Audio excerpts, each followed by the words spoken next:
Bonjour et bienvenue sur Parlons-en, le podcast des éditions CEDRAP, éditeur scolaire pour la maternelle et le primaire depuis plus de 35 ans, pour échanger sur les grands thèmes de l'actualité pédagogique. Avec nos invités, auteurs, enseignants, chercheurs et professionnels médico-sociaux, nous partageons les connaissances, expériences et anecdotes de chacun pour envisager l'école et l'enseignement de demain. La coopération, la lecture, l'évaluation, le harcèlement, l'apprentissage sur écran, l'écoute et bien d'autres. Retrouvez et écoutez tous nos sujets d'échange et n'hésitez pas à prolonger les débats en partageant nos épisodes sur les réseaux sociaux. Intelligence artificielle et éducation, épisode 1 sur 2.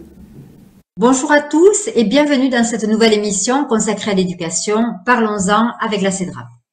C'est un véritable plaisir de vous retrouver pour échanger sur des sujets d'actualité en rapport avec l'école. Depuis plus de 35 ans, les éditions CEDRAP ont à cœur de fournir des outils pédagogiques conçus par des enseignants pour les enseignants. Notre engagement en faveur de la formation continue est au cœur de notre ADN. C'est pourquoi, tout naturellement, nous avons lancé cette émission au printemps 2020, pendant la période de confinement, et nous sommes aujourd'hui fiers de vous proposer une collection de plus de 20 tables rondes et de débats autour de thèmes pédagogiques très variés. Vous pouvez retrouver nos émissions sur notre chaîne YouTube, en podcast sur Spotify ou directement sur notre site cedrap.fr.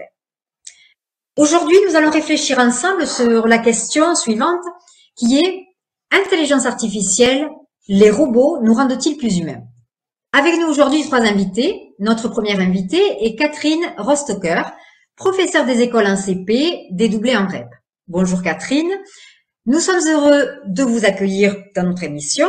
Vous avez un parcours intéressant avec une formation en école d'ingénieur, après 2 années de classe préparatoire. Récemment, vous avez eu un tournage dans votre classe où vous présentez l'utilisation d'Adaptive Math, un assistant pédagogique intelligent. Vous avez également participé à des événements tels que Ludovia, Educatech et le Festival du numérique. Il est clair que vous êtes une passionnée de l'enseignement et de la technologie. Nous sommes impatients de discuter avec vous de votre expérience de l'utilisation des nouveaux outils numériques, notamment ceux utilisant l'intelligence artificielle pour améliorer l'apprentissage des enfants. Encore une fois, merci et bienvenue dans notre émission. Alors, Bruno Devauchel, bonjour. Vous êtes chercheur, conférencier et docteur en sciences de l'éducation. Votre travail participe à l'avenir de l'éducation et nous sommes ravis de vous voir aujourd'hui en tant qu'invité pour notre émission pour débattre sur ce thème-là. Vous intervenez sur les académies de Versailles et de Grenoble pour le projet TNE, ainsi qu'un établissement scolaire pour les enseignants et en formation initiale. Vous avez publié entre autres un livre intitulé « Éduquer avec le numérique », mais aussi plusieurs chroniques pour le Café pédagogique. Nous sommes impatients d'en apprendre davantage sur votre travail et vos réflexions sur l'importance du numérique et plus particulièrement sur les intelligences artificielles dans l'éducation. Merci d'avoir accepté notre invitation et de partager votre expertise avec nous aujourd'hui. Alors Samuel Seth, bonjour. Nous sommes ravis de vous compter parmi nous pour cette table ronde. En tant que cofondateur d'Adonis Éducation et président des éditions CEDRAP, vous êtes confronté aux IA de manière régulière, aussi bien pour répondre aux besoins des écoles que ceux des élèves. Vous avez également une grande expérience dans le monde du numérique et des intelligences artificielles. Et votre implication dans une organisation patronale vous a amené à être confronté et à rencontrer de nombreux acteurs dans ce domaine. Récemment, vous avez écrit une chronique intitulée « Intelligence artificielle, les robots nous rendent plus humains ». Elle a notamment été relayée par de nombreux médias. Dans cette chronique, vous interpellez les lecteurs sur la dichotomie entre la vision utopique et dystopique de l'intelligence artificielle et l'importance de créer un nouveau contrat social. Vous notez la nécessité de développer une intelligence artificielle générale, qui exploitera les contenus existants pour son propre apprentissage. Vous analysez l'impact de l'intelligence artificielle sur l'éducation et la formation et la nécessité de réévaluer les méthodologies d'apprentissage. Et vous concluez sur la nécessité de repenser l'approche éducative face à l'émergence de l'intelligence artificielle. Nous avons hâte d'entendre vos réflexions sur le sujet de notre émission. Bienvenue Samuel. Alors, donc je rappelle le thème du jour, intelligence artificielle, les robots nous rendent-ils plus humains? Nous allons partager ce temps en 3 parties. Donc, première partie, accompagner l'utilisation de nouveaux outils. Deuxième partie, développer les savoirs. et ça la nécessité justement de travailler les savoirs avec les enfants. Et troisième partie, développer l'esprit critique. Dans un premier temps, je propose de définir ce qu'est l'intelligence artificielle et peut-être arriverons-nous à trouver ou pas ses limites actuelles ou à venir. Alors, peut-être Bruno de Rochelle, pourriez-vous nous donner déjà une première définition? En tout cas, comment définiriez-vous ce qu'est l'intelligence artificielle?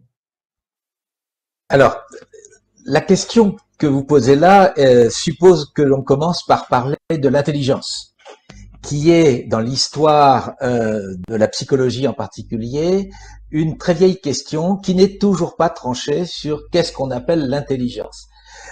Ou plutôt, elle est souvent tranchée de la façon simple sur intelligence égale connaissance et utilisation des connaissances dans des contextes variés. Mais ce qui est intéressant, c'est que l'arrivée dans les années 80 et en particulier au début des années 60 qui a commencé, mais bien avant encore, c'est que depuis très longtemps, les chercheurs en informatique cherchent à imiter le fonctionnement du cerveau humain avec la machine. L'intelligence artificielle, c'est ça. C'est imiter le fonctionnement humain dans des machines. Mais puisqu'on parle de robots, il y a eu il y a eu toute une histoire autour des robots, autour des automates, par exemple, il y a très très longtemps. Il s'agissait aussi de imiter l'humain dans des machines. Et en fait, l'intelligence artificielle ne cesse de vouloir imiter l'humain, que ce soit dans des robots physiques ou que ce soit dans des processus de robotisation ou des processus logiciels complexes qui visent à simuler, à imiter le comportement humain à travers des machines. Alors, comportement physique pour des robots matériels, comportement psychologique, psychique pour tout ce qui est les logiciels, tout comme on peut le voir actuellement avec ce qu'on appelle les robots conversationnels, que sont tous ces outils qui arrivent sur le marché et qui, aujourd'hui, permettent de fabriquer du texte. C'est ce qu'on appelle l'intelligence générative, la fabrication automatique de texte. Voilà globalement ce que l'on peut dire pour situer l'intelligence artificielle. Alors, vous avez parlé de robots, etc. Donc, on va pouvoir commencer ce premier thème, donc accompagner l'utilisation de nouveaux outils. Catherine, je sais que vous utilisez, vous, en classe, des outils qui sont mis à disposition des enseignants qui travaillent avec l'intelligence artificielle. Est-ce que vous pourriez nous donner justement quelques exemples d'expériences, de pratiques que vous avez et nous expliquer en quoi ils vous apportent dans votre quotidien et aux élèves aussi une amélioration des apprentissages ou tout simplement de comment enseigner à l'élève? En effet, dans ma classe, j'utilise trois logiciels, Adaptive Math, Mathia et Lalilo. Donc Adaptive Math et Mathia, comme son nom l'indique, c'est pour l'apprentissage des mathématiques, et Lalilo, c'est un apprentissage en lecture. Donc ces logiciels se sont bien développés après la pandémie, et Lalilo a surtout été très utilisé également pendant la pandémie. Donc, ce sont des logiciels qui ont rebondi sur la définition de Bruno, utilisent la démarche d'apprentissage, pour aider les enfants. Donc, c'est Stanislas Dehaene qui définit 4 piliers de l'apprentissage: l'attention, l'engagement actif et le feedback, le retour sur l'information et la consolidation. Ces logiciels travaillent sur ces 4 piliers de l'apprentissage. Ils personnalisent, donc ils sont engageants pour l'enfant, car ils sont très ludiques et motivants, avec un système de récompense qui permet de rendre la situation d'apprentissage confortable. Ils optimisent l'attention. J'ai une petite fille dans le film qu'on a tourné dans ma classe qui dit moi, Adaptive Math, ça m'aide à rester contact.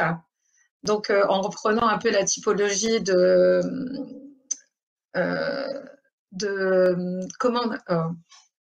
excusez-moi, j'ai plus la référence.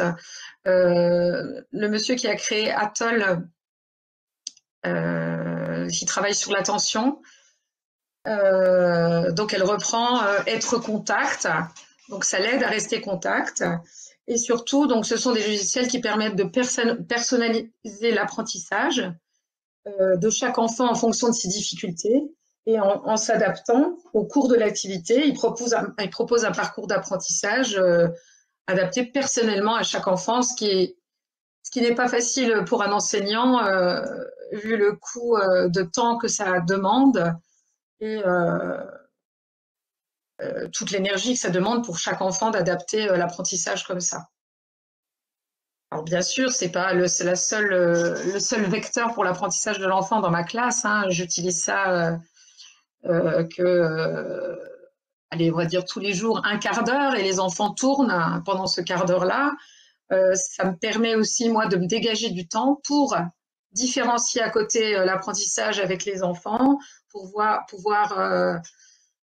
pouvoir faire pendant qu'ils sont en autonomie sur ces logiciels et que je sais qu'ils travaillent et qu'ils sont accompagnés dans leur travail et motivés à travailler, et ben ça me permet, moi, de travailler en manipulation, en fluence, en différenciation avec un autre groupe, quoi.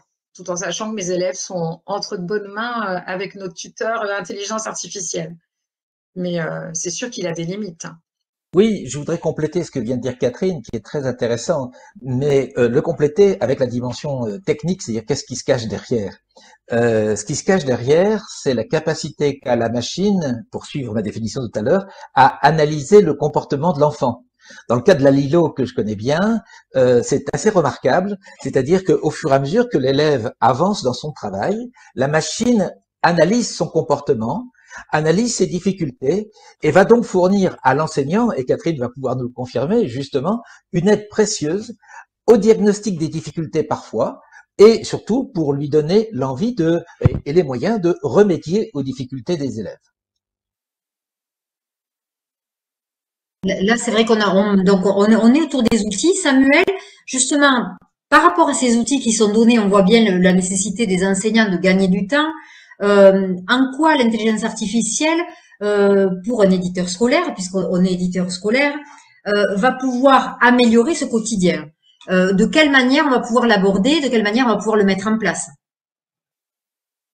Oui, je pense qu'il y a deux paliers à prendre en considération. Il y a la première phase d'intelligence artificielle que l'on connaît actuellement, qui est celle qui a dans un premier temps été définie par Bruno, et puis il y a celle qui commence à être exploitée mais qu'on ne connaît absolument pas, qui est l'intelligence générale ou générative selon comment l'on traduit, et qui va avoir un impact encore plus fort. Dans un premier temps, on est encore, de mon point de vue, encore sur...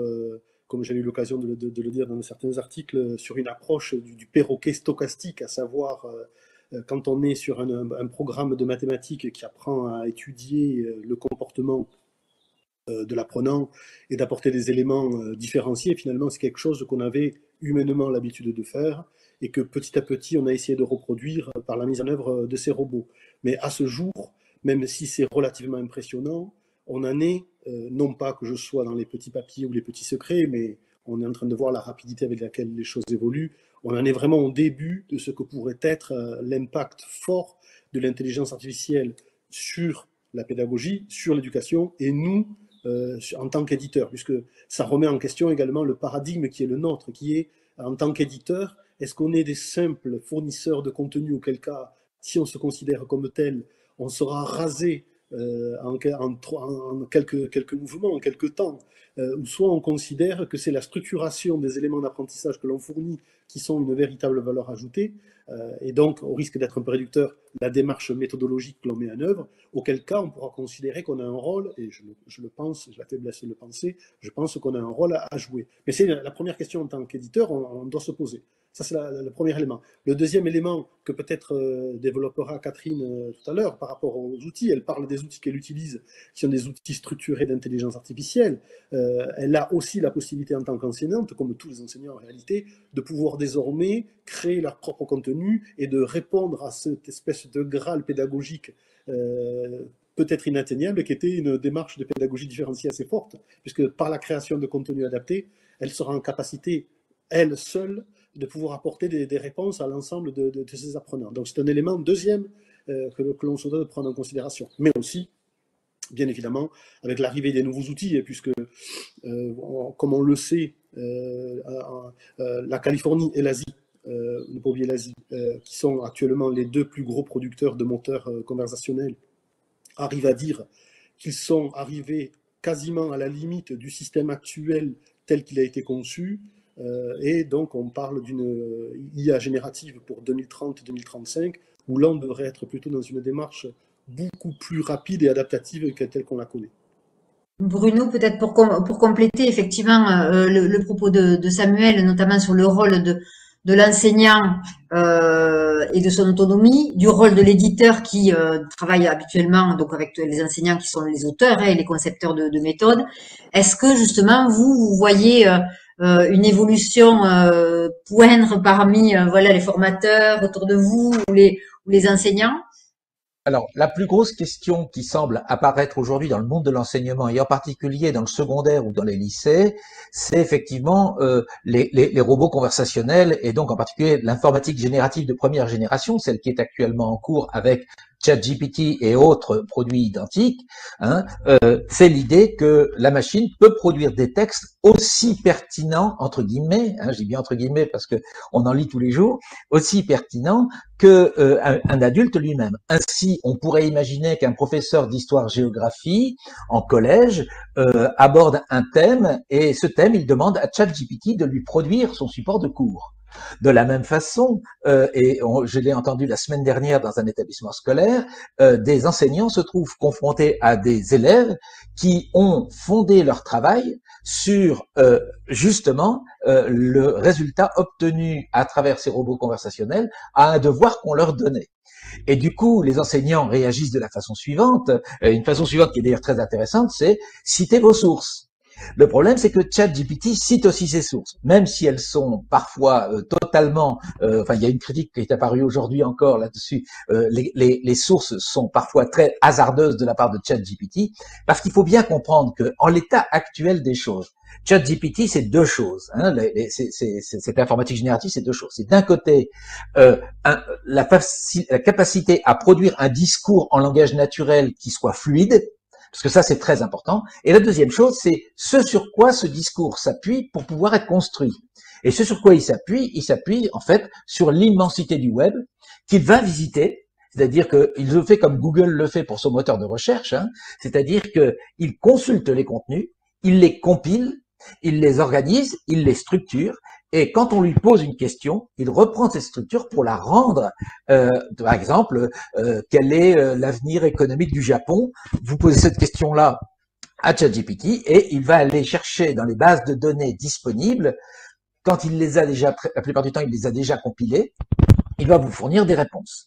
Et donc, c'est ça qui est assez fascinant. Et donc, pour le monde de l'édition, qui depuis très longtemps s'intéresse moi j'ai connu il y a 5-6 ans des collègues qui travaillaient sur ce dont a parlé Catherine tout à l'heure, plutôt sur l'adaptive learning, c'est-à-dire sur le fait que c'est ce qu'on appelle l'apprentissage adaptatif. Le logiciel s'adapte à l'élève et lui fournit des éléments. Ça, c'était il y a 5-6 ans.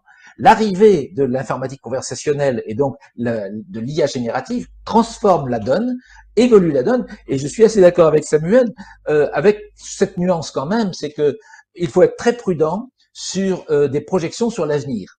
Parce que ce que l'on ne sait pas actuellement, il y a 3 générations d'informatique, et il y en a une troisième qui est effectivement une intelligence globale.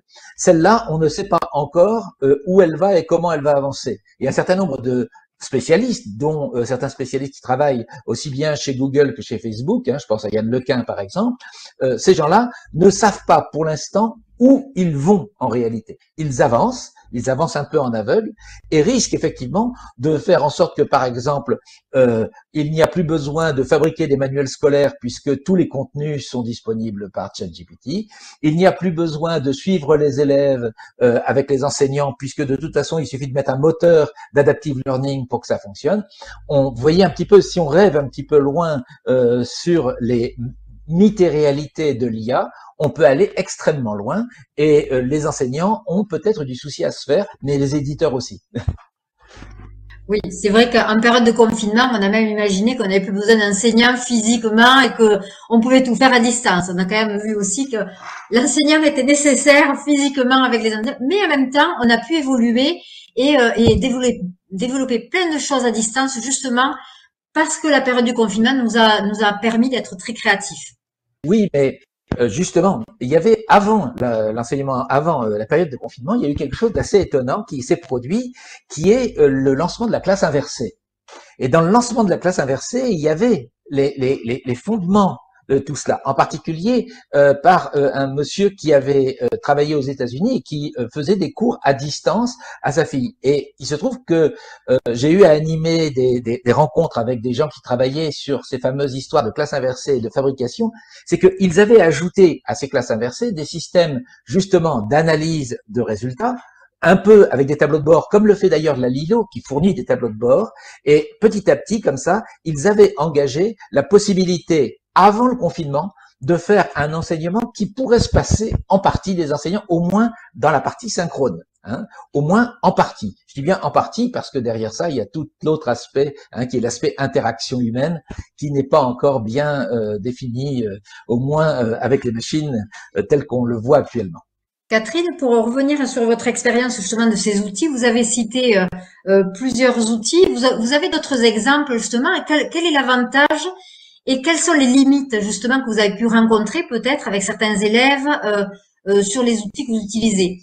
Et voyons d'ailleurs si ces limites, elles peuvent être sautées, enfin elles peuvent disparaître avec l'évolution des IA qui vont à une rapidité folle d'une semaine à l'autre pratiquement. Entre le moment où on a voulu faire cette émission et le moment où on se rencontre aujourd'hui, il y a eu déjà tellement d'évolution. Mais vous, en tant que praticienne, justement, est-ce que vous, parmi les différents outils, vous avez trouvé des choses justement qui, à un moment donné, ben voilà, ne répondaient pas à une situation ou au contraire répondez de manière à ce que avant vous ne pouviez pas faire et que l'intelligence artificielle vous a donné les outils nécessaires à aller de l'avant dans certains apprentissages ou certains cas de figure avec certains élèves, comme par exemple ceux qui sont en difficulté ou situations particulières. En fait, ces outils, ils me permettent vraiment de mettre en autonomie une partie de la classe, en sachant qu'il faut quelque chose d'intelligent, pour moi me dégager du temps précieux pour l'affluence, pour travailler en manipulation avec des enfants en petits groupes. En aucun cas, il remplace ma méthode de lecture, ma conduction d'apprentissage en maths. Après, il est sûr que, par exemple, des enfants qui sont en avance et qui veulent aller plus loin que ceux où j'en suis en classe, le peuvent. Et si des enfants veulent revenir sur des notions que moi j'ai un peu dans la progression de mes séquences, j'ai déjà passé dessus, même si on travaille en spiralaire et qu'on revoit toujours, mais c'est sûr que l'adaptive learning lui permet de revoir ces notions, de les retravailler, mais en aucun cas il ne nous remplace en fait. Hein. C'est un outil pour travailler en plus, pour stimuler l'enfant, pour lui donner envie de faire des maths. Quand je pense à Mathia, c'est un logiciel qui est très motivant avec une petite histoire. Donc, ils râlent pas quand ils doivent aller faire des maths, quoi. Ils sont contents. C'est très motivant pour eux, hein, c'est sûr, mais ça ne remplace pas du tout l'enseignant. Je pense que j'ai aucune inquiétude là-dessus. Par contre, ça leur fait changer. Je trouve aussi que les enfants conçoivent l'erreur différemment avec l'intelligence artificielle. Il faudrait voir hein, avec le recul comment ils vont évoluer avec ça. Mais au départ, ils sont surpris puisqu'à chaque fois, il y a un test initial. Donc, des fois, ils n'y arrivent pas pendant le test initial. Je suis obligée de repasser derrière eux pour les rassurer en leur disant « Mais là, tu sais, la machine ou Foxybule, la petite mascotte avec Adaptive Math ou alors… Mathia, dans Mathia, elle est là, elle veut savoir ce que tu réussis ou ce que tu réussis pas. pour elle s'appuyer sur ton erreur pour te donner des exercices. Et dans ce sens, je pense que du coup l'erreur est intéressante pour que l'IA avance et lui trouve des exercices adaptés. Et je trouve ça intéressant. J'ai réfléchi tout à l'heure pour préparer l'émission à cela et en ça c'est très intéressant. Donc ça, en fait, l'intelligence artificielle quand elle entre dans ma classe, elle change un peu le rapport au savoir finalement. Elle le complète, elle donne une nouvelle fenêtre sur l'apprentissage. Je pense pour l'enseignant comme pour l'enfant. Et c'est 1/4 d'heure par jour dans ma classe pour chaque enfant, c'est pas plus. Donc c'est loin de remplacer l'enseignant. Je me sens pas du tout en danger. Oui, Samuel, pour compléter peut-être. Oui. C'est intéressant. Alors, je suis content de voir que Catherine a une gestion très sereine de l'arrivée sur l'intelligence artificielle et je m'en félicite. On sait très bien, nous, qu'en discutant avec les enseignants, il y a 2 grandes catégories. Il y a la catégorie de ceux qui considèrent qu'ils pourraient tout à fait être remplacés et ceux qui considèrent qu'ils ne le seront jamais. Et les deux ont des arguments très, très développés, très pertinents. Les premiers, en rappelant que le rapport humain ne s'établit pas que sur la notion de la gestion de la connaissance, ce à quoi pour l'instant se limitent, entre guillemets, les agents conversationnels, c'est le premier élément. Et un deuxième élément, mais qui se constate plus sur les niveaux supérieurs, peut-être donc au collège et peut-être au lycée, avec les fameuses questions aussi qui reviennent sur si moi, enseignant, je suis amené à évaluer des productions de ChatGPT et non plus de mes élèves, comment je réagis. Et là, on a eu dans un premier temps une forme de réaction qui est on doit interdire ChatGPT. Et est-ce qu'on interdit l'arrivée d'un tsunami? Je ne le pense pas. Et ensuite, il y a eu la notion et le retour de question qui a été de dire si nous, enseignants, sommes amenés à évaluer des choses qui peuvent être produites par une machine, est-ce qu'en réalité, nous sommes amenés à véritablement évaluer les bonnes choses? Donc ça, c'est des questions qu'un grand nombre d'enseignants, dans les échanges, dans différents colloques, sont amenés à poser sur la table. Et ensuite, il y a aussi, dans le troisième axe, en tant qu'éditeur, nous, c'est finalement les mêmes problématiques qui sont posées, chacun étant dans son rôle, étant entendu que tous les agents conversationnels que l'on rencontre ont aussi leur propre personnalité, qu'on peut définir comme des pré-prompts, des pré-paramétrages. Et Dieu sait que un GPT-4 ou un BART ou une production elle-même qui est proposée par certains BATX asiatiques n'auront pas les mêmes approches, les mêmes éléments de réponse. Et ensuite, il y a évidemment la troisième question que l'on se pose et qui est une inquiétude pour tout le monde, qui est que finalement, toute l'utilisation outrancière de tous ces moteurs risque, en toute cette cause, de nous amener à une forme d'uniformisation, en tout cas des réponses et peut-être de la pensée, dans la mesure où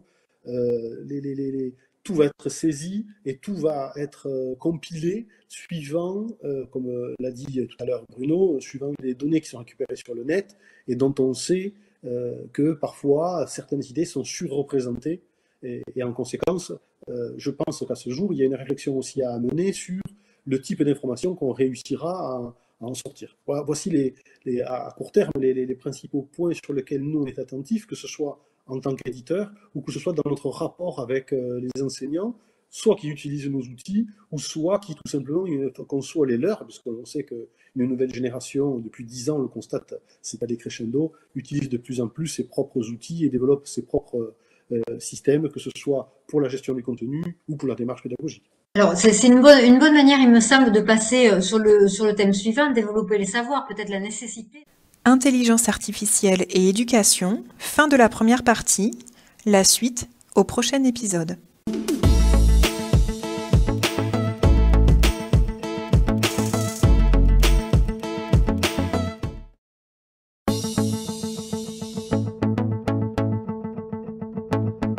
Bonjour et bienvenue sur Parlons-en, le podcast des éditions CEDRAP, éditeur scolaire pour la maternelle et le primaire depuis plus de 35 ans, pour échanger sur les grands thèmes de l'actualité pédagogique. Avec nos invités, auteurs, enseignants, chercheurs et professionnels médico-sociaux, nous partageons les connaissances, expériences et anecdotes de chacun pour envisager l'école et l'enseignement de demain.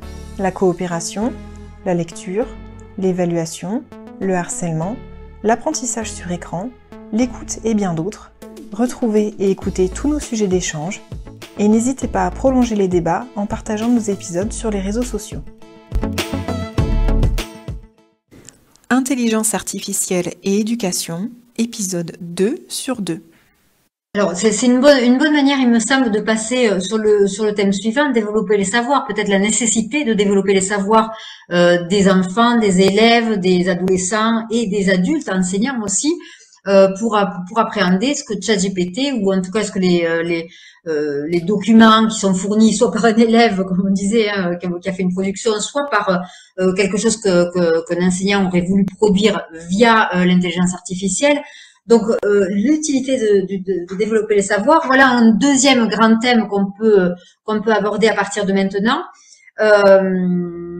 et peut-être aussi expliquer comment être prudent aussi. Vous avez abordé le sujet, hein, Bruno. Alors, comment est-ce qu'on peut accompagner justement les enseignants dans leur formation, dans l'utilisation des outils numériques qui vont utiliser l'intelligence artificielle, ou comment utiliser directement l'intelligence artificielle? Je pense qu'il va falloir accompagner ces enseignants ou ces futurs enseignants qui arrivent et qui sont confrontés dans leur quotidien à ce qui se passe actuellement. Alors, il y a un amont à cela.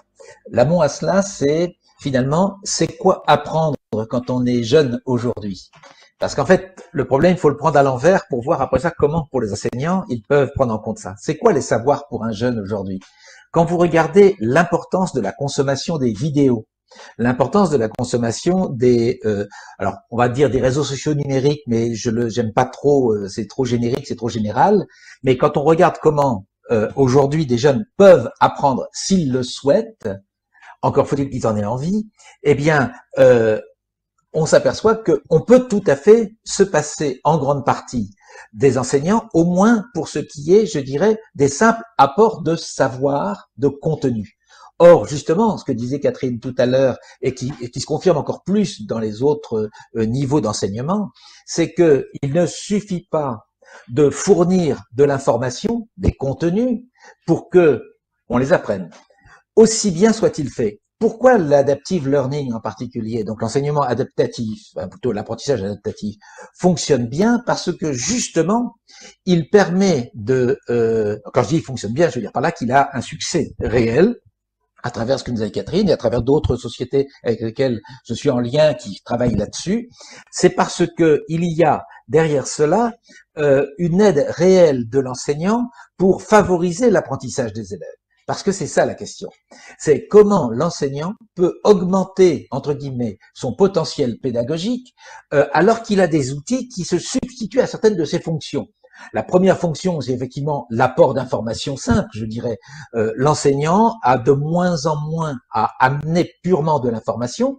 Par contre, il a de plus en plus à permettre aux jeunes d'accéder à l'information de façon, entre guillemets, et là je prends le terme exprès, de façon intelligente. Parce que c'est l'intelligence humaine contre l'intelligence machinique parfois. Et l'intelligence machinique, ou plutôt qui traverse la machine, est parfois relativement restreinte. Regardons le rôle des influenceurs, par exemple, sur YouTube, sur les réseaux sociaux. Comment ils arrivent à influencer l'opinion et les savoirs d'un certain nombre de gens. On le voit avec le développement, la montée assez impressionnante de thèses entre guillemets complotistes chez des jeunes, parce que ils ont en face d'eux un océan d'informations dans lesquelles des informations sont soit fabriquées par des humains, soit fabriquées par des machines, de plus en plus indiscernables, et du coup l'enseignant devient d'autant plus important qu'il va falloir que, d'abord de lui-même, il apprenne à naviguer dans cet univers d'informations vraies, fausses, fabriquées réellement ou pas, et comment permettre aux élèves d'y accéder. Et ça, c'est un enjeu majeur qui transforme en grande partie, mais à moyen terme, la façon dont les enseignants agissent dans leur classe. Alors cette transformation est en cours depuis un certain temps chez certains enseignants qui ont bien perçu la difficulté qu'il y avait face à ces informations, mais la difficulté qu'il y avait aussi face à eux-mêmes, à leur propre façon d'être. Donc les enseignants alors, ont deux attitudes, pour reprendre ce que disait Samuel tout à l'heure. Je ne les prendrai pas de la même façon, mais on va rejoindre le même problème. C'est que vous avez ceux qui, de toute façon, je dirais, laissent la boîte noire fermée, en disant je ne regarde pas ce qu'il y a dedans et je continue, et ceux qui ouvrent la boîte noire, ceux qui vont essayer pour se dire mais moi, mon rôle reste primordial. Je rappelle quand même, puisqu'on parlait des 4 fondamentaux de Dehaene, moi je parlais de mes 4 fondamentaux à moi. Les 4 fondamentaux que j'ai moi pour l'apprentissage, c'est pour qu'on apprenne réellement. Le premier, c'est de pouvoir imiter et de pouvoir reproduire ce que fait un adulte. Le deuxième, c'est de pouvoir expérimenter par soi-même. Toutes les méthodes scientifiques aujourd'hui basées sur l'expérimentation par l'élève le font. Mais le troisième et le quatrième, le troisième, c'est l'interaction avec les adultes, et ça, c'est extrêmement important pour comprendre. Et le quatrième point, c'est la réflexivité, c'est ce qu'on appelle la démarche réflexive, c'est-à-dire apprendre à réfléchir par soi-même. Vous voyez, avec ces 4 éléments, si on se confronte à un monde extrêmement complexe, eh bien, on a du boulot. Et ce boulot, évidemment, va nécessiter de la part des enseignants une forme de déplacement, l'acceptation de renoncer, et ça va être compliqué, je peux vous dire, dans l'enseignement en France, de renoncer, je dirais, à l'exclusivité des connaissances, des savoirs, pour avoir l'exclusivité de la transmission. Pas seulement des savoirs, mais la transmission en général. Et là, on a un enjeu majeur, et l'intelligence artificielle peut aider, mais elle peut aussi rendre difficiles les choses. Oui, Samuel? Oui, je pense qu'on a quelques années, il y a 10-15 ans, on a commencé à avoir cette problématique avec l'avènement de l'Internet tel qu'on le connaît aujourd'hui. C'est-à-dire qu'on est passé d'un stade où l'information, la donnée en tant que telle était suffisante pour qualifier un enseignant, c'est-à-dire j'ai la connaissance, tu ne l'as pas, et donc sur une démarche descendante, je suis volontairement caricatural, mais pour illustrer mon propos. Et déjà, on a déjà eu cette problématique. C'est quand on a commencé à dire une information existe forcément, la seule problématique, c'est où est-ce que je la trouve, comment je structure ma recherche et comment je suis en mesure de pouvoir ensuite la modeler, la confronter et la restituer.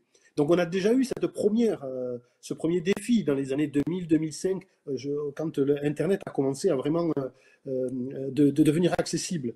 On pourrait très bien considérer, et je ne le sais pas, je ne sais pas plus que grand monde ici, et on pourrait très bien considérer que l'intelligence artificielle, sous la forme que l'on connaît aujourd'hui, n'est qu'un cran supplémentaire. Et en disant ça, je voudrais donc dire qu'il n'y aurait pas de remise en question de paradigme.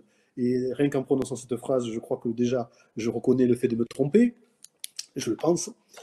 Mais on pourrait considérer déjà que l'intelligence artificielle, dans sa logique et dans sa démarche d'apport de l'information, vient juste modifier la façon que l'on va d'avoir à intégrer ces nouvelles informations. D'ailleurs, regardons quelque chose qui est assez intéressant, c'est qu'on avait le grand Manitou Google qui dominait tout sur son passage et qui, en quelques mois, finalement, se voit remettre en question et on nous ressort des cartons un moteur de recherche qui est Bing, au seul prétexte qui va s'appuyer sur ChatGPT et qui est en train d'exploser et qui est en train de revenir finalement, qui va, on est en droit de le penser au regard des cours d'utilisation, va devenir peut-être à terme le nouveau moteur de recherche qui va être exploité grâce justement à cette intelligence artificielle. Et pour revenir sur ce que dit Bruno à propos du rapport des réseaux sociaux, justement, on peut le voir sous l'angle positif, et on doit de toute façon se dire que finalement un élargissement de l'accès à l'information, à la donnée, au savoir, pour être générique, est quelque chose de simplement passionnant, tant qu'il paraît énorme. Rappelons cependant que toute l'approche des réseaux sociaux, c'est de rendre les choses facilement consommables, sans effort, rapidement. On le voit nous, Sandra, sur les produits où des textes sont allègrement parfois remplacés par de l'audio. On voit l'explosion des livres audio. On voit l'explosion de tous les outils à facile consommation, à consommation immédiate. Et donc, tant que ces choses seront dans cette démarche de consommation, il va falloir, cela a été dit, je me répète peut-être, mais que l'enseignant réenvisage son rôle. Donc ce n'est donc plus par la connaissance qui va s'imposer, mais par sa capacité à distinguer ce qui est bon de ce qui l'est pas. J'emploie à dessein ces termes-là, le bon et le pas bon, le bon et le mauvais, ce qui philosophiquement nous renvoie quand même à un grand nombre de difficultés et au rôle de l'enseignant dans la société. Je ne voudrais pas rappeler le début du siècle avec le curé, le maire et l'enseignant qui représentaient les trois piliers fondamentaux. Ce ne sont pas les 4 de Dehaene, ni les 4 de Vauchel, ce sont la société judéo-chrétienne telle qu'on l'avait connue. Et je crois que ça, finalement, la principale problématique, c'est quel va être le rôle de chacun. Pardon de dire des banalités, c'est quel va être le rôle de l'enseignant, et ces derniers doivent se dire, et je le redis, je suis content quand on échange avec des enseignants qui nous disent, moi je ne considère pas que mon rôle à court terme va être remis en question. Ça veut dire qu'il y a une certitude de la valeur ajoutée qui est apportée et qui est finalement rassurante. En tant qu'éditeur, nous, mais qui peut le dire, c'est, oui, le 4e est le médecin, c'est vrai, sur le 4e pilier. Dans les faits, la question que l'on doit nous se poser, c'est jusqu'où tout ceci va aller, et pour y apporter un élément complémentaire, est-ce qu'on est dans une démarche éthique de l'usage de l'IA, et jusqu'où on va arriver à cet élément-là, et étant entendu que ceux qui produisent l'IA aujourd'hui n'ont pas l'approche européenne telle que l'on a. Vous le savez, dans le traitement des données, on a eu le RGPD. Vous savez, en Amérique, la donnée est une valeur financière, hein, donc c'est 100 € une identité, 75 € des données médicales, etc., etc. Et vous allez en Asie, où on ne sait pas ce que c'est que de la donnée personnelle, c'est que de la donnée accessible, et on connaît le crédit social, etc., etc. Bon. Et comme l'IA s'appuie sur la donnée, justement, on va avoir un problème là-dessus, et sur lequel, je ne sais pas Bruno ce que vous en pensez, mais je pense qu'on est définitivement hors jeu en Europe pour ce qui est la recherche, alors même que les plus grands chercheurs et les plus grands producteurs de l'intelligence artificielle dans le monde, et notamment en Californie, mais pas seulement, sont français. Pour répondre à cette question un petit peu et revenir à notre école, l'UNESCO a publié un document sur recommandations sur l'éthique de l'intelligence artificielle en 2021, qui peut être intéressant de consulter pour les uns les autres. L'UNESCO, je le rappelle, est quand même en charge de l'éducation de par sa mission fournie par l'ONU. Donc, on a là des outils. Alors, quant à cette éthique générale, je dirais, autour de cela, la problématique, alors, nous n'avons pas nous n'avons pas suffisamment, je dirais, d'équipes de recherche pour pouvoir avancer. Mais nous avons des gens extrêmement brillants. On parle de Yann Lequin, mais on peut parler de celui qui a ouvert la chaire d'intelligence, enfin sur le numérique au Collège de France. On a un certain nombre de gens qui bossent plutôt bien. l'INRIA en particulier fait un boulot très intéressant. Ceci dit, nous raisonnons à une échelle mondiale. C'est-à-dire que regardons ce que font les Chinois aujourd'hui pour se rendre compte de ce qui est derrière tout cela. Ce qui est derrière tout cela, et je parle pour les Chinois en particulier pour la reconnaissance faciale. La reconnaissance faciale, attribution de points, de sorte de permis de conduire à points pour les individus. En réalité, la vraie question qui se pose derrière, c'est certainement quels sont les outils que l'on utilise, les moteurs, je dirais, d'intelligence, les modèles d'intelligence artificielle qu'on utilise, mais c'est surtout l'intention de ceux qui les utilisent. La vraie question qui se pose aussi bien pour un enseignant que pour un dirigeant politique, que pour un policier, c'est à quoi je veux que ces outils-là me rendent service, me servent. Est-ce qu'ils me servent pour contrôler? Est-ce qu'ils me servent pour aider à grandir? Est-ce qu'ils me servent pour contourner la loi, etc., etc. Certes, la réglementation européenne fait que nous sommes dans un système concurrentiel un petit peu compliqué, et l'Europe continue de travailler sur ces questions-là, mais en même temps, qu'elle le veuille ou non, elle est confrontée à la réalité des usages quotidiens.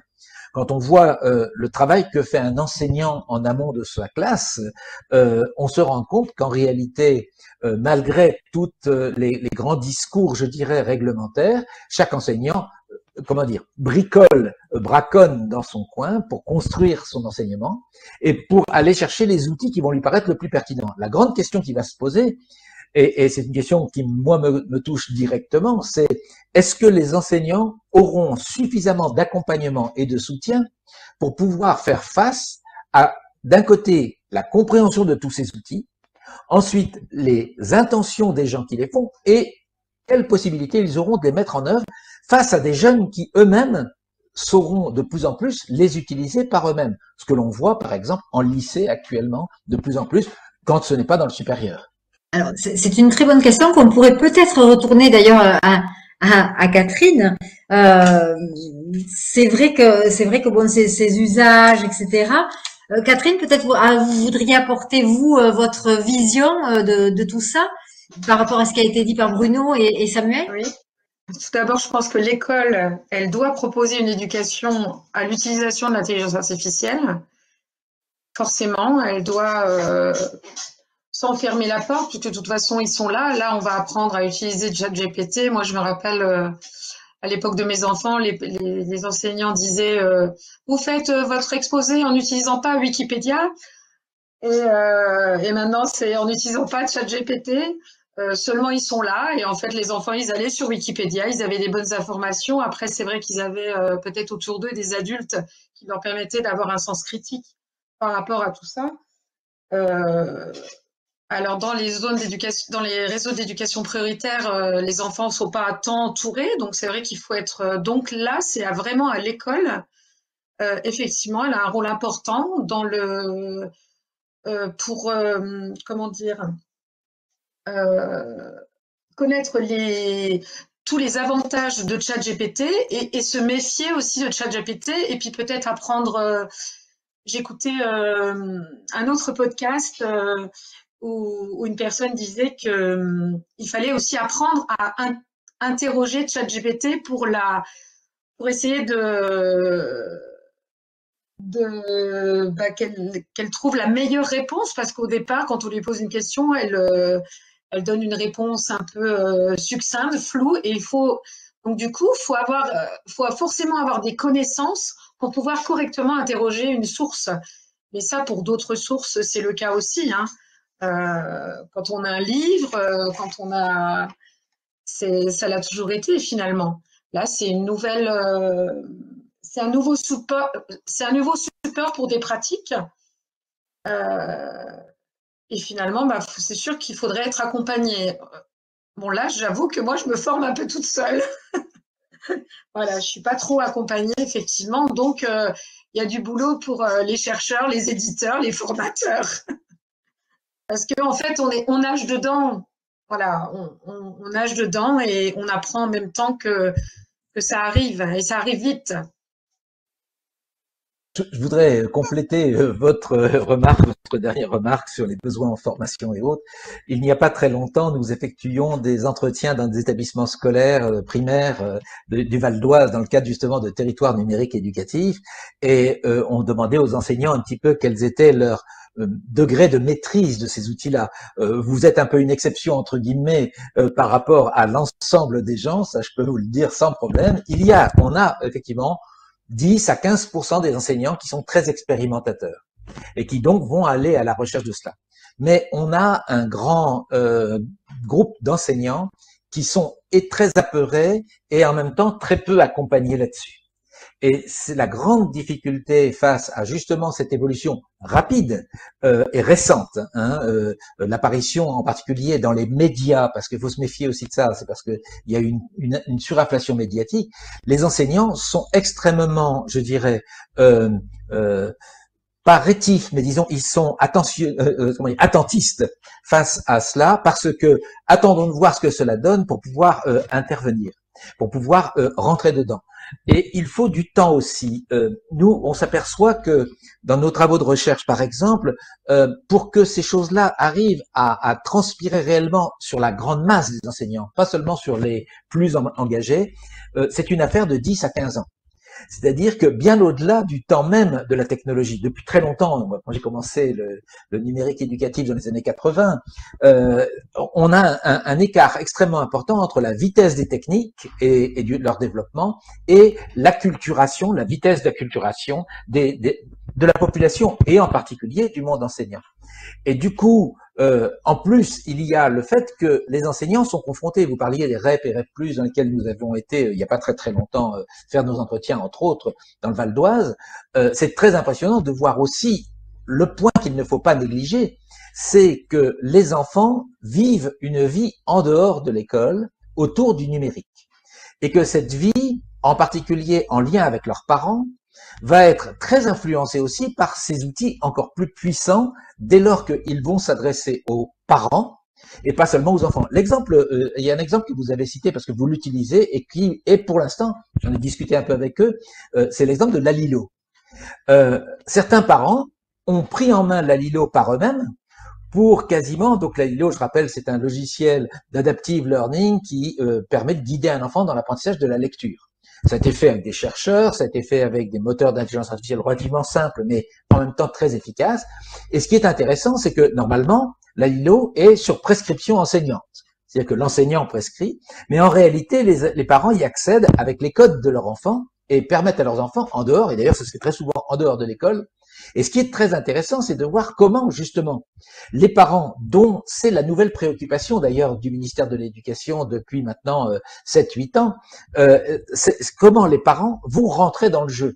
Est-ce que eux-mêmes ne vont pas intervenir eux-mêmes en disant à leurs enfants, ben écoute, révise avec ces logiciels d'intelligence artificielle, ça ira beaucoup mieux que apprends, ça ira peut-être mieux qu'avec ton enseignant avec lequel tu te débrouilles mal. On a peut-être une concurrence qui naît, d'ailleurs les éditeurs le savent bien, qui eux-mêmes sont confrontés à ce marché. Le marché de l'éducation d'un côté, mais l'éducation, c'est pas seulement l'éducation nationale, c'est pas seulement les institutions d'enseignement, mais c'est aussi les parents, qui sont aussi éducateurs et qui sont aussi consommateurs, ne serait-ce que des cahiers de vacances. J'attends les cahiers de vacances intelligents bientôt d'ailleurs.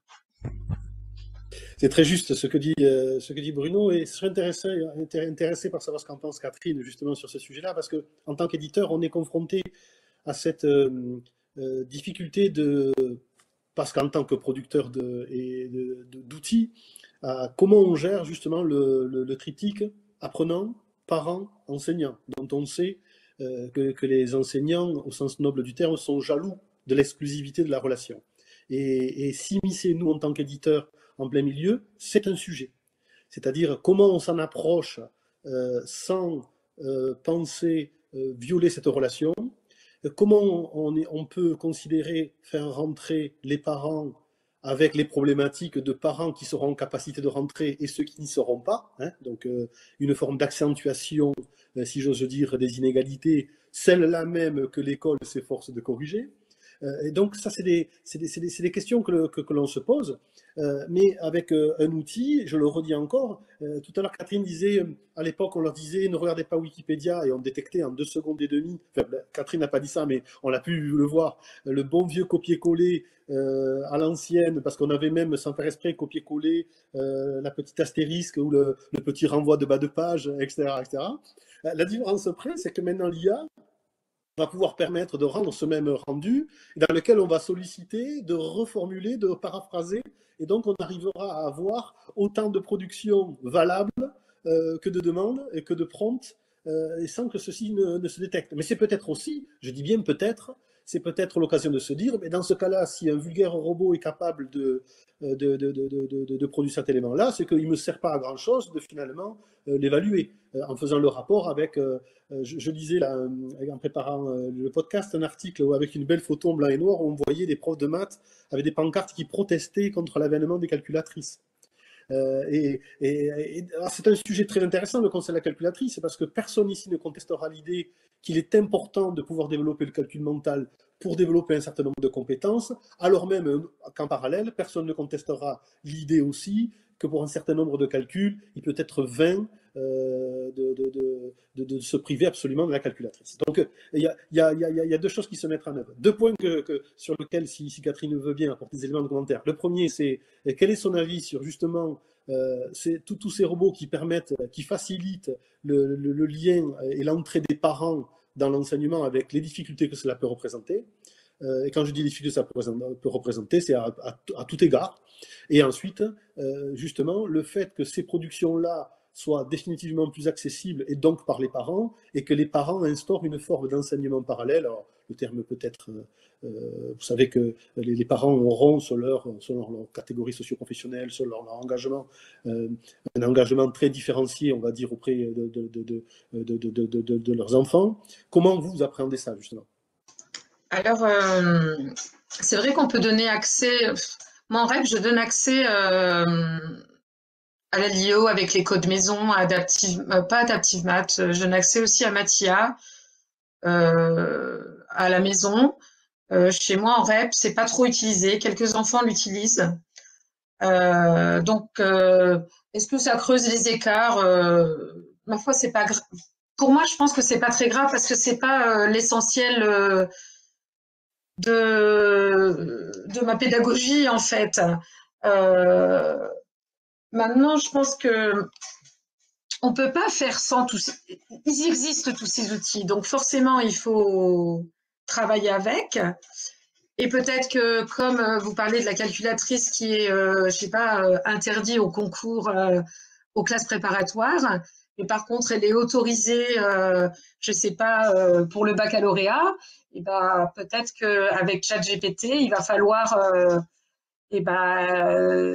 trouver d'autres règles.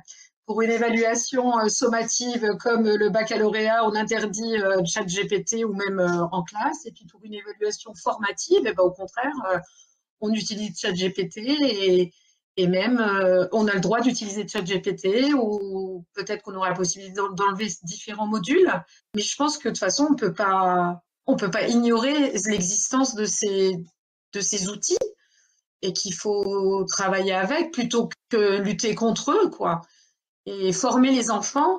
Moi, j'essaye, quand j'utilise en classe les outils d'intelligence artificielle, j'essaye d'expliquer aux enfants que c'est une machine qui est derrière eux. Bien sûr, c'est Foxibule, c'est Mathia, mais elle sait pas trop, elle apprend en même temps qu'eux, donc elle apprend à analyser leurs erreurs, et que si lui donne rien, la machine, elle lui donnera rien en retour.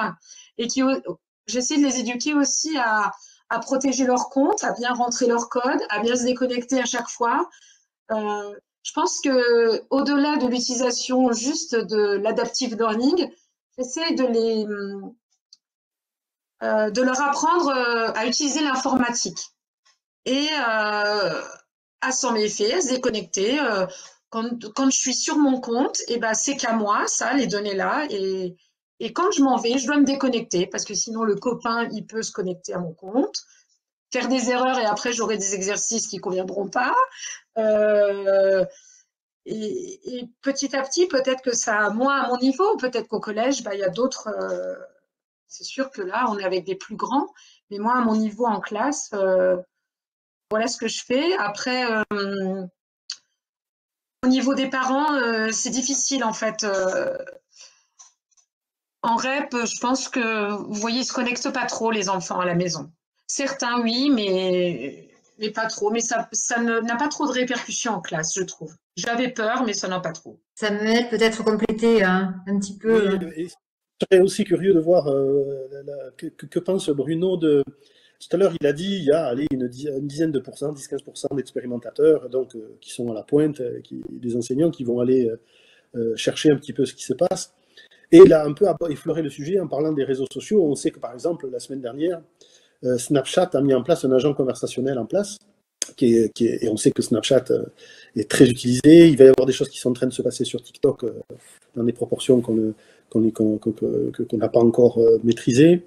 Ça veut dire quoi? Ça veut dire que sur les 80%, 90% des enseignants qui ont mis ça dans la boîte noire, ils vont être pris, si j'ose dire, à rebours, par leurs apprenants, alors peut-être pour des apprenants post-primaires, qui vont leur dire « Ah mais moi, j'ai vu cette information-là, ou j'ai eu cet élément-là, etc. » Comment ils pensent que ces choses-là, et j'aimerais qu'ils ne disent pas par une catastrophe, vont se terminer?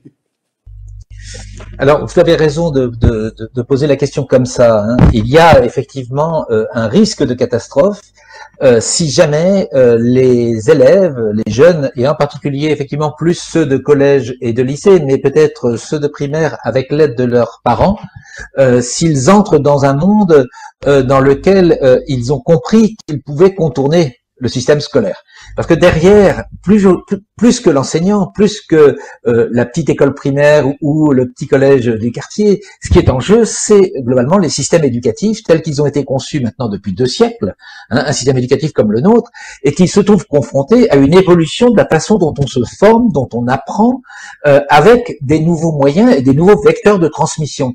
N'oublions pas qu'il y a maintenant, je vais dire, puisqu'on parlait tout à l'heure de l'arrivée d'Internet, avant l'arrivée d'Internet, donc avant 95, on peut dire, 1995, nous avons connu une première période d'informatique scolaire, enseignement assisté par ordinateur et autres, qui ne troublait pas, je dirais, l'exclusivité scolaire.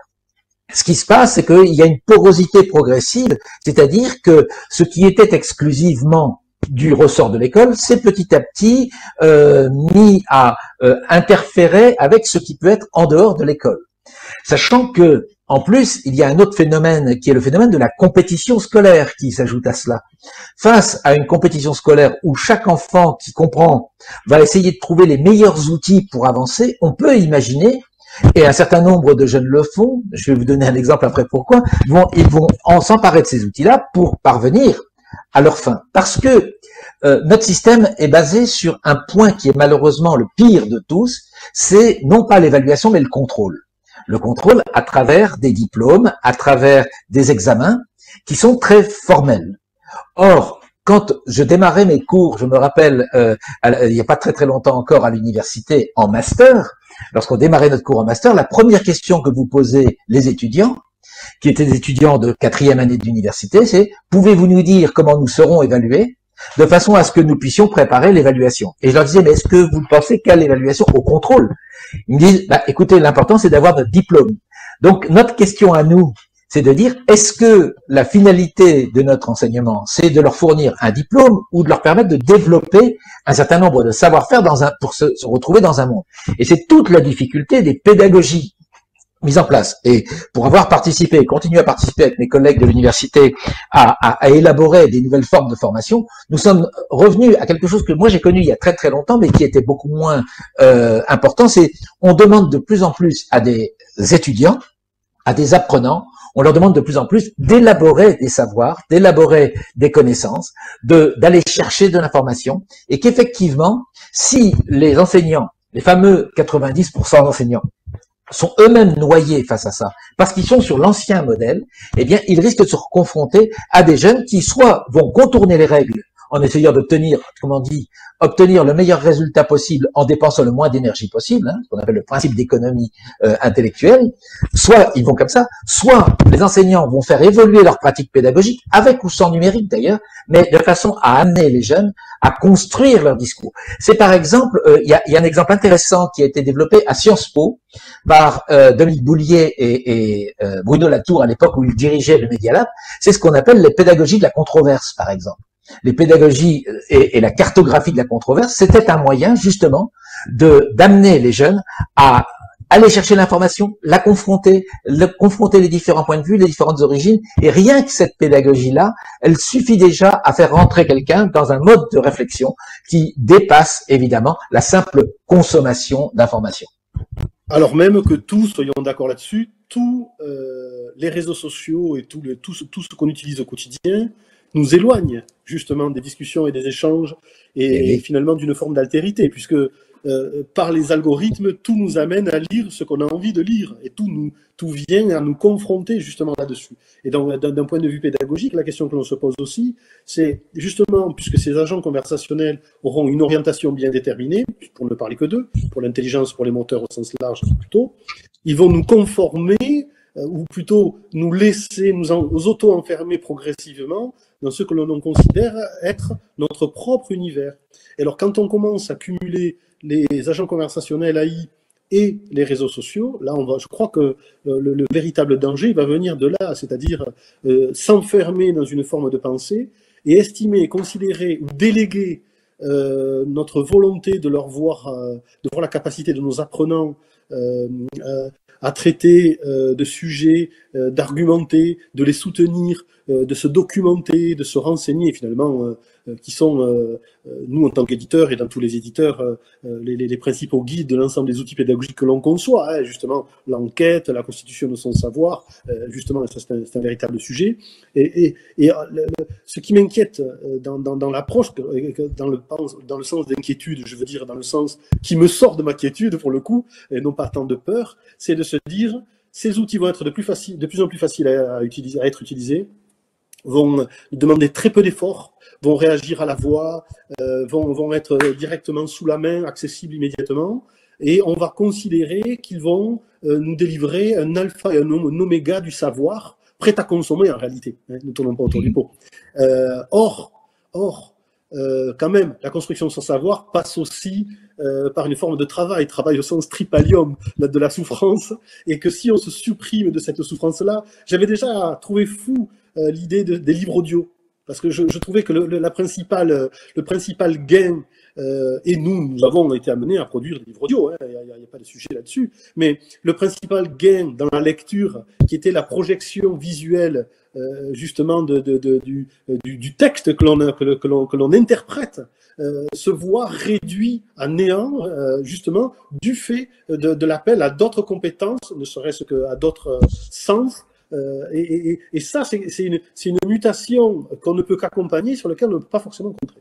Alors, je vais juste faire un petit pas de côté avec ce que vous venez de dire, à propos d'une chose, c'est à propos de la fameuse souffrance. Alors moi, je ne parle pas de souffrance, et on va en parler avec Catherine, on va lui demander un petit peu cela tout à l'heure.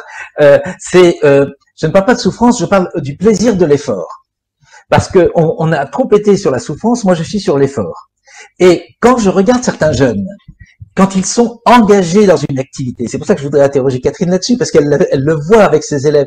Quand tous ces enseignants expérimentateurs nous disent, mais quand on voit l'engagement des jeunes sur certaines activités, ils sont capables d'y rester 1 heure, 2 heures, 3 heures, comme ils le font avec les jeux vidéo d'ailleurs.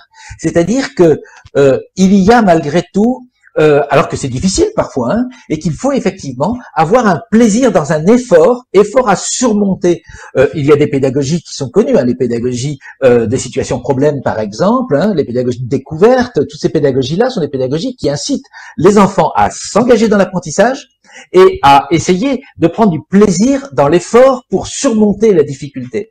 Et ces pédagogies-là sont des pédagogies qui accompagnent tout à fait le numérique, et ce sont celles qui vont permettre d'ailleurs probablement de nous sortir de l'impasse qui serait celle que j'évoquais tout à l'heure, c'est-à-dire apport de contenu et restitution de contenu sous des formes extrêmement traditionnelles. Mais Catherine peut peut-être nous dire son expérience face à ses élèves.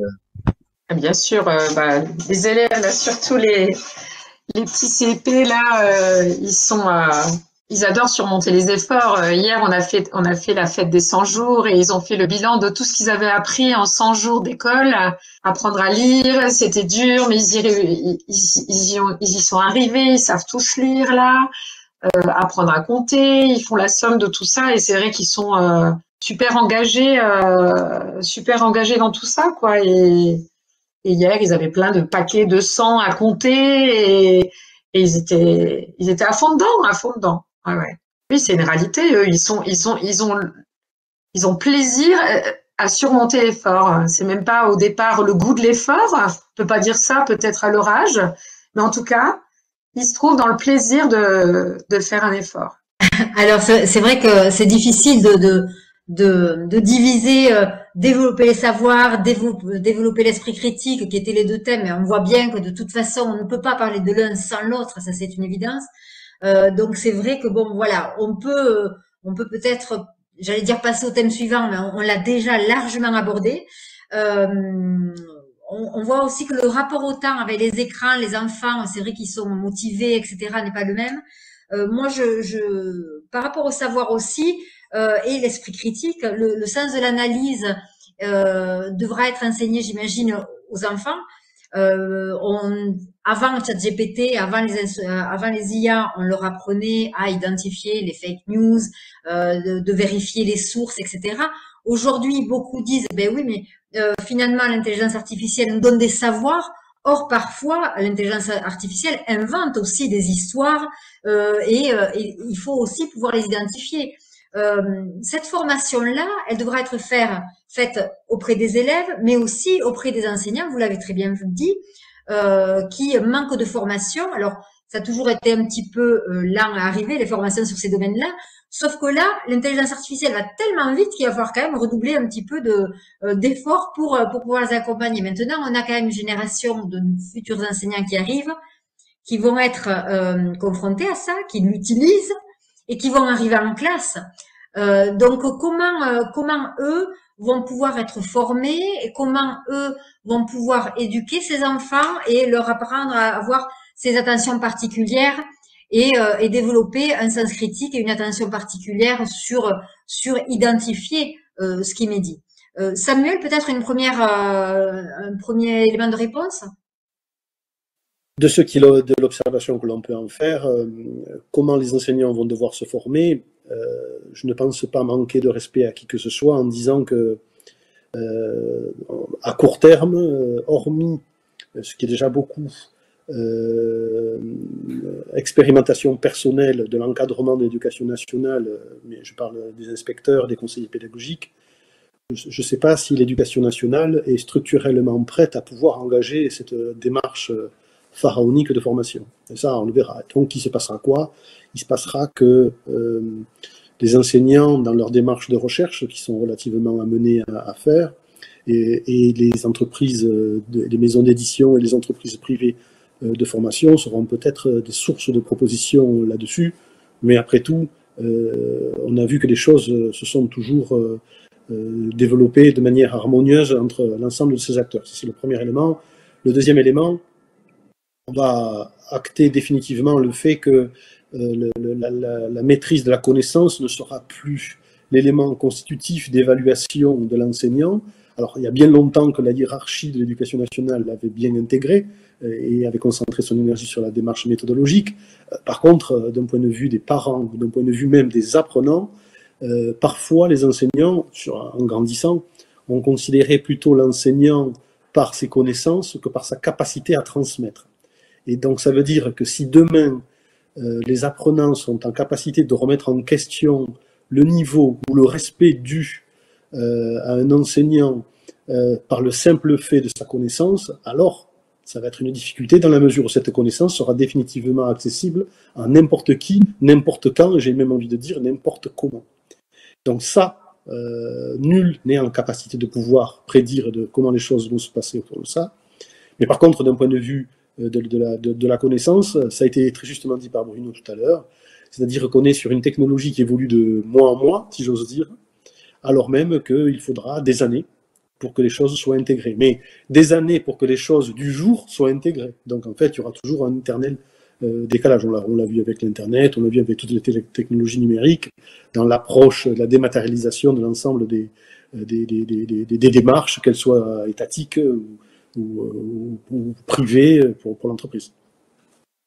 On a largement dépassé le temps par ce sujet qui est passionnant.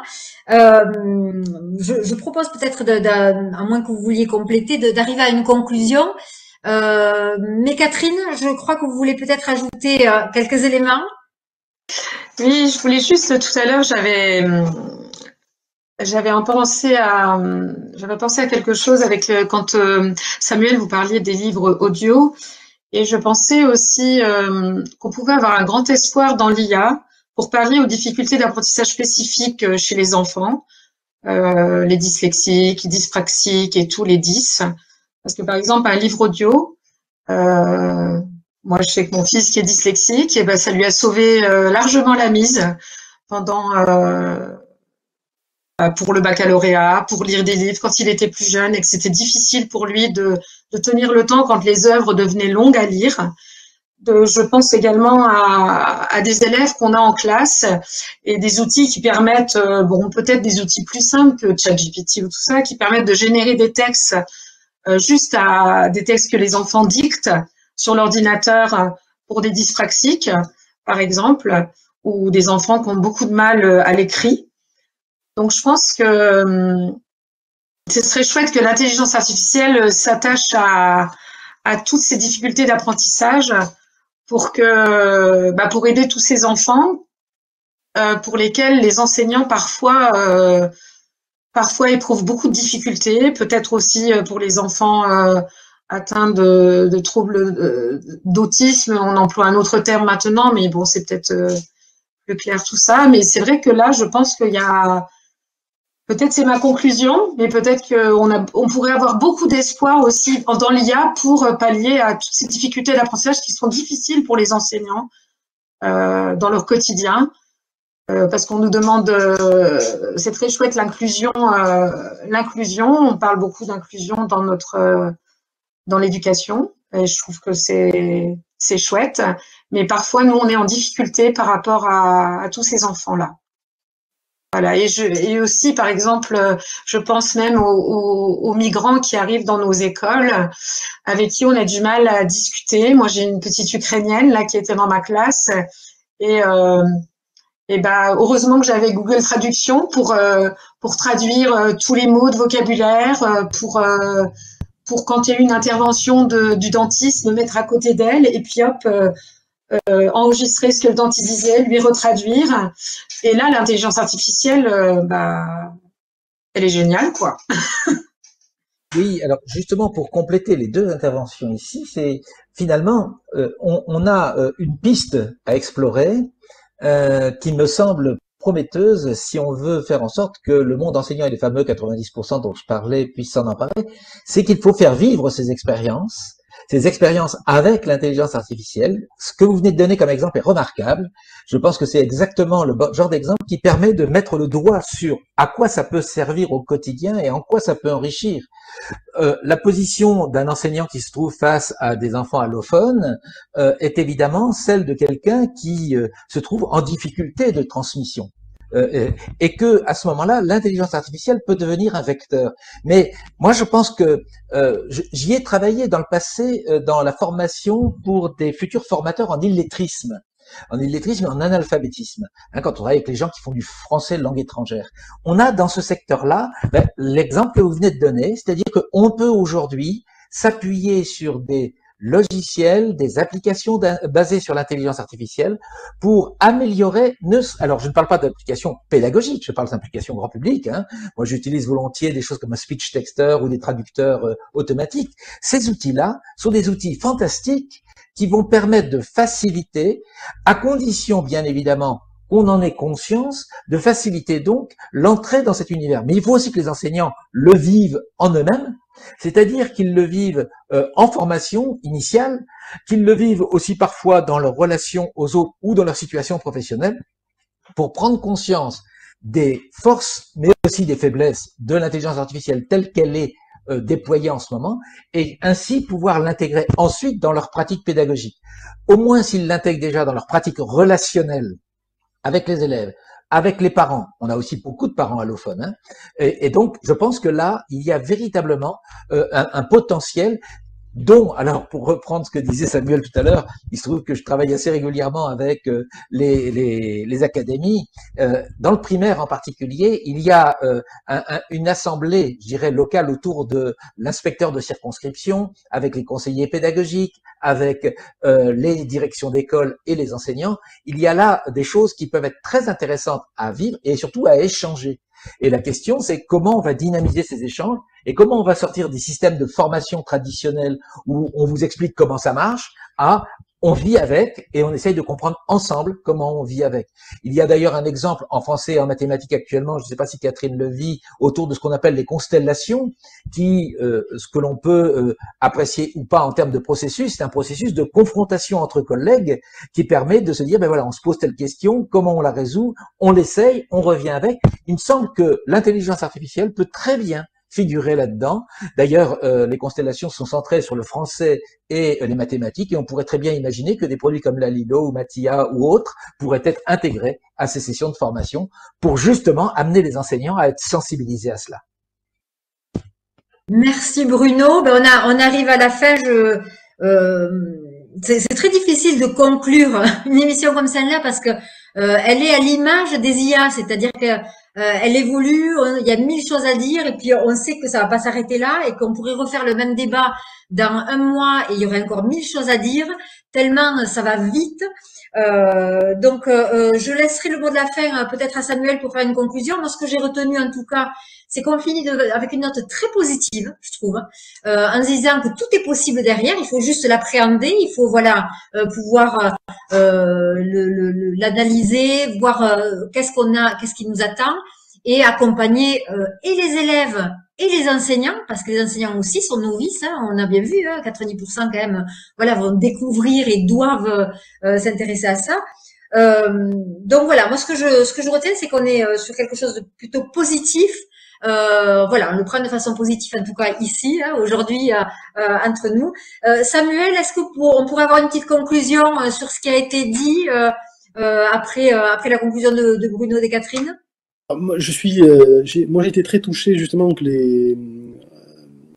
surtout que de là où chacun parlait, si j'ose dire, on arrive finalement à des conclusions finalement convergentes, non pas que ce soit une fin en soi, que ce soit en tant qu'enseignant, en tant que Bruno, plus, je veux dire, chercheur-trouveur au sens noble du terme, qui ne fait pas que chercher, qui s'investit également, qui met les mains dans le cambouis. Et je trouve que on est en train on a acté deux principes. Le premier, c'est que on est au tout début, on est au balbutiement, et que on est sur une très faible partie des enseignants qui se sont accaparés un certain nombre d'outils, qui sont rentrés dans cette démarche-là. Et donc, il y a ce côté, surtout pour les passionnés de pédagogie, très excitant, très passionnant de comment les choses vont devenir, quoi. Tout ceci, finalement, au service de nos enfants, de la France de demain, si j'ose dire. Donc ça, je trouve ça juste passionnant. En tant qu'éditeur, pour nous, c'est passionnant d'avoir ces regards croisés, parce que ça nous permet, à tort ou à raison, d'ailleurs, à tort ou à raison, de considérer qu'on a également un rôle à jouer. Pour autant, et à condition que l'on soit capable d'avoir un bon positionnement dans la structuration de l'offre pédagogique, et non pas de se réduire, comme je le disais finalement en introduction aussi, non pas se réduire à un fournisseur de contenu, parce que ça c'est terminé, c'est accessible partout, et que finalement tout le monde saura se satisfaire de remplacer des poires par des pommes, si ce n'était que ça. Or, évidemment, ce n'est pas que ça. Donc ça veut dire que derrière, nous, on a un double rôle à jouer.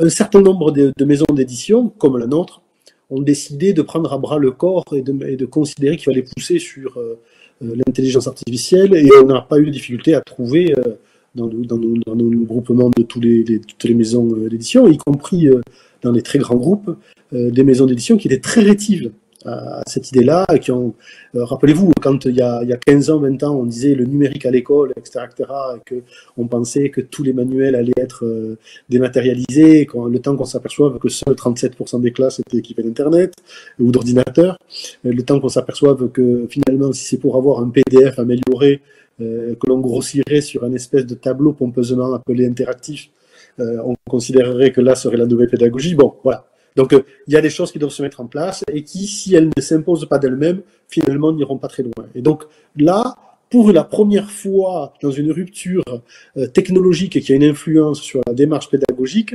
moi, je suis très, très, très curieux de voir les choses. Je suis très heureux de voir, alors, je lis régulièrement Bruno et je suis content de voir que finalement sa verve est en vrai et conforme à ses écrits. Et je pense que dans cette démarche-là, on est au début et ça mériterait que dans quelques mois, on refasse cette émission-là et qu'on se dise, bon, mais qu'avons-nous dit? Qu'est-ce qui est conforme? Qu'est-ce qui ne l'est pas? Et pour voir justement la courbe d'évolution. Voilà, je ne serai pas plus long. Merci en tout cas d'avoir accepté notre invitation, et puis rendez-vous est pris, espérons-le. Je crois qu'en quelques mois il peut se passer beaucoup de choses effectivement sur le thème de l'intelligence artificielle. Merci à tous d'avoir été attentifs à cette émission. Je suis sûre que vous avez encore tout plein d'interrogations, mais déjà vous avez appris, vous avez eu des pistes, vous avez eu des réponses à vos interrogations. N'hésitez pas donc à diffuser aussi autour de vous cette émission. Vous pouvez la retrouver sur notre site cedrap.fr, vous pouvez la retrouver sur notre chaîne YouTube Cedrap et sur Spotify également en podcast. À très bientôt pour une autre émission, et puis merci à vous trois pour ce débat passionnant et non clôturé, parce qu'on voit bien qu'on en est vraiment qu'au début. À très bientôt. Au revoir, merci.